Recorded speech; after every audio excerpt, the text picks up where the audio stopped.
Tu es dans des démarches pour obtenir un prêt hypothécaire, puis tu veux savoir c'est quoi le meilleur taux. Aujourd'hui, je te fais un top 10 des points qui vont avoir un impact sur le taux d'intérêt que tu vas avoir. On le fait.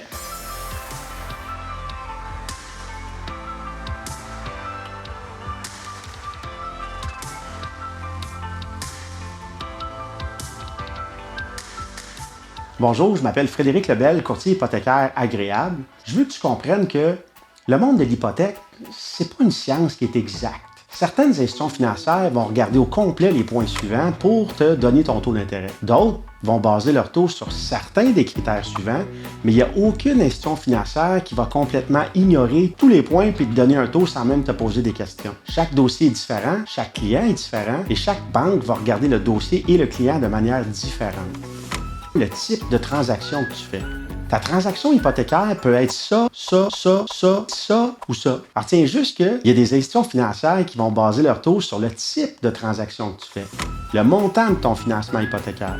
Tu peux emprunter ce montant-là ou ce montant-là. Alors tiens que plus que tu empruntes un montant qui est élevé, mais plus ton taux d'intérêt pourrait baisser dans certains cas. Par exemple, un taux pour ton hypothèque de 50 000 pourrait être plus haut que pour un emprunt de 450 000, mais dans certains cas, ça peut même être le contraire. Bien compliqué, ça. Le ratio du prêt que tu demandes face à la valeur de ta maison. Alors, tu sais ici que ton taux peut être différent si tu donnes ça en mise de fonds sur l'achat de ta maison. La banque a des risques différents selon le montant que tu vas emprunter versus la valeur de ta maison et pourrait te charger un taux d'intérêt différent tout dépendant de cette situation-là. Le type de dossier. Est-ce que ton dossier est assuré par la SCHL ou pas? Tu sais, pour faire suite au point précédent, mais ton taux d'intérêt peut être meilleur si tu donnes juste 5 de cash au lieu de 20 Bizarre, hein? Je te redis ça lentement.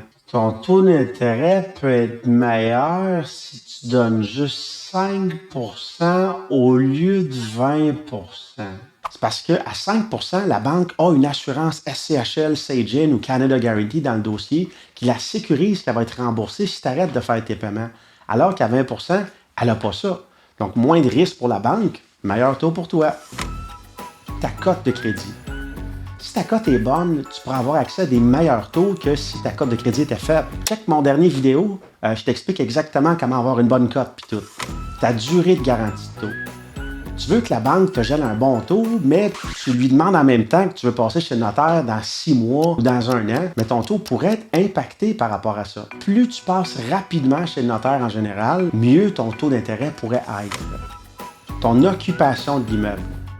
Est-ce que tu vas occuper l'immeuble que tu vas hypothéquer ou tu vas louer puis tu vas rester à 5 km ou à 100 km de là? Ton taux risque d'être plus bas si tu restes dans l'immeuble que si tu le loues.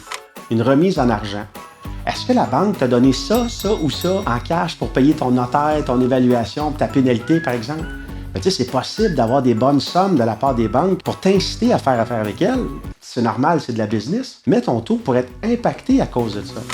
L'amortissement de ton prêt. Tu veux-tu ton prêt sur 25 ans et moins, sur 30 ans, sur 35 ans? Oui, il y a encore des banques qui font ça. Mais ton taux risque de changer tout dépendant de ta réponse. Les exceptions.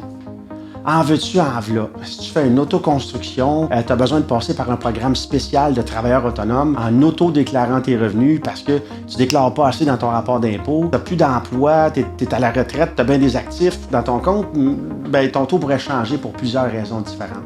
Bref, si tu es mêlé dans tout ça, puis tu as besoin d'aide, appelle-moi. Mais si tu m'appelles pour me poser la question, « Hey Fred, c'est quoi ton taux? » Sois prêt, je vais avoir une couple de questions pour toi. C'était le top 10 des points qui vont avoir un impact sur le taux d'intérêt que tu vas avoir pour ton hypothèque.